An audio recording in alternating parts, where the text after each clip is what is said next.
Assalamualaikum warahmatullahi wabarakatuh. Alhamdulillahirrahmanirrahim. Wassalatu wassalamu ala asrafil anbiya'i wal mursalin wa ala alihi wa sahbihi ajma'in. Amma ba'du. Alhamdulillah, di video singkat kali ini insyaallah saya akan sedikit membahas mengenai sejarah peradaban Islam di periode Khulafaur Rasyidin, terkhusus pada masa khalifahnya Abu Bakar As-Siddiq.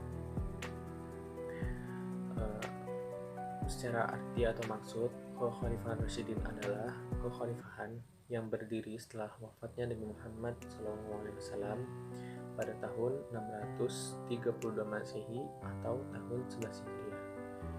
Kekhalifahan ini terdiri dari 4 khalifah pertama dalam Islam. Yang pertama itu Abu Bakar As-Siddiq, lalu setelahnya ada Umar bin Khattab, lalu diteruskan oleh Utsman bin Affan, dan yang terakhir ada Ali bin Abi Thalib. Pada puncak kejayaannya, Kekhalifahan Rasyidin ini wilayah pemerintahannya itu sangat luas, membentang di penjuru di dunia. Bahkan Kekhalifahan Rasyidin waktu itu merupakan negara terbesar dalam sejarah. Pada masa pemilihan khalifah ini, Nabi itu nggak mengajarkan langsung bagaimana memilih pemimpin setelah beliau wafat. Jadi menurut para ulama, secara tidak langsung Islam itu memberikan kebebasan untuk membuat model pemilihan khalifah. Kepemimpinan keempat Khulafaur Rasyidin itu berbeda-beda, bisa sesuai karakter, pribadi, dan situasi masyarakat. Semasa hidupnya, Nabi Muhammad SAW tidak pernah menitipkan dan menunjuk pada siapa kelak pemimpinannya ini akan diteruskan. Sehingga nih sepeninggal wafatnya beliau itu terjadilah perselisihan antara kaum muslimin, khususnya nih di kaum Muhajirin dan kaum Ansor. Kalau dari kaum Ansor itu menawarkan Sa'ad bin Siddiq sebagai khalifah dari golongan mereka, sementara dari kaum Ansor ini Abu Bakar menawarkan Umar bin Khattab dan Abu Ubaidah. Abu Bakar ini menegaskan bahwasannya kaum Muhajirin ini telah diistimewakan oleh Allah karena pada permulaan Islam mereka telah mengakui Nabi Muhammad sebagai Nabi utusan Allah dan tetap bersamanya dalam situasi apapun, sehingga dianggap pantaslah khalifah muncul dari kaum Muhajirin. Tapi Umar bin Khattab ini menolak usulan dari Abu Bakar itu. Umar itu mengatakan bahwasannya Abu Bakar lah yang lebih pantas jadi khalifah dari kaum Muhajirin. Jadi setelah melalui musyawarah, disepakatilah tuh bahwa Abu Bakar yang pantas menjadi khalifah.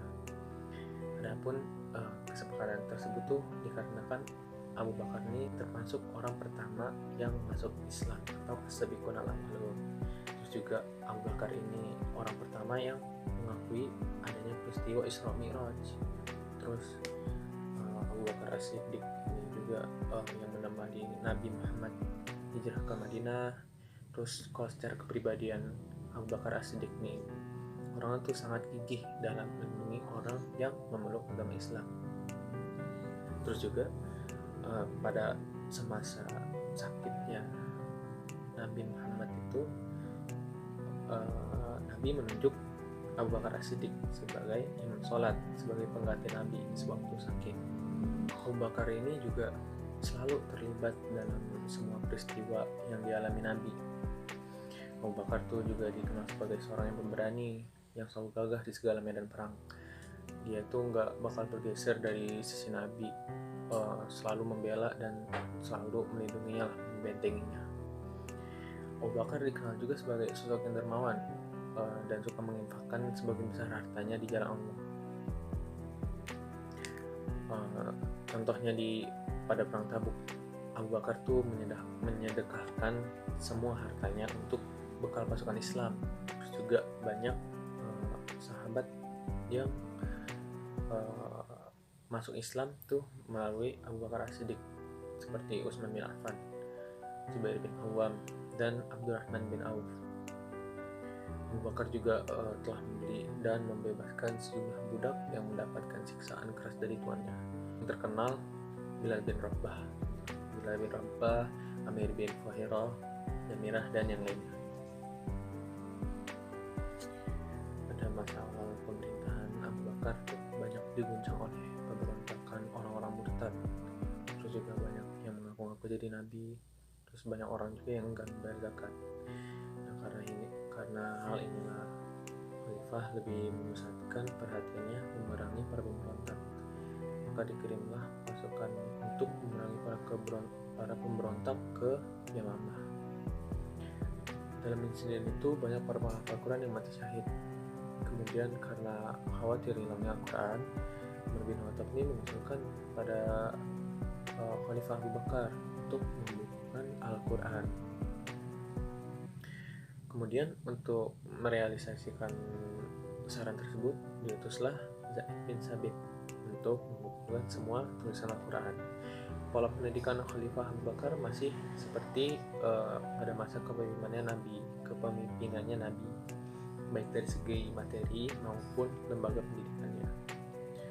Dalam kepemimpinannya, Abu Bakar melaksanakan kekuasaannya sebagaimana pada masa Nabi, yaitu bersifat sentral, terpusat. Kekuasaan legislatif, eksekutif, dan yudikatif terpusat di tangan Khalifah Abu Bakar. Abu Bakar ini juga menjabat sebagai khalifah itu tergolong cukup singkat, ya, hanya 2 tahun. Abu Bakar ini wafat pada tanggal 23 Agustus tahun 634 Masehi di kota Madinah dikarenakan sakit yang dideritanya pada usia sekitar 60 atau 61 tahun. Abu Bakar ini dimakamkan di rumah putrinya Aisyah di samping makam Nabi Muhammad SAW. Mungkin sekian penjelasan singkat mengenai masa kekhalifahan Abu Bakar As-Siddiq. Akhirul kalam, assalamualaikum warahmatullahi wabarakatuh.